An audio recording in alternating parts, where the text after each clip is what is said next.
Welcome to Emily's Experience. Today we have a new guest named Shona.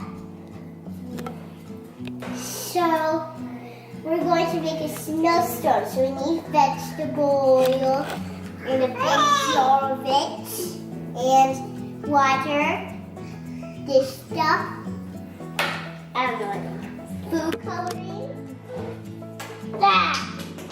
Okay, the food coloring one's all that. I guess that's great. So first you pour the water into the vegetable oil. And the water sticks to the bottle. So you put drops of food coloring. Ready, Shona? Okay, that's enough. Put it in there. Ready? Go. What's happening? What happened, Shona?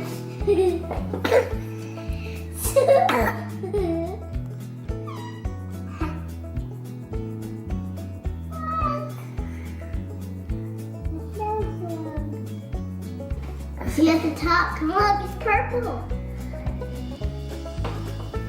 Like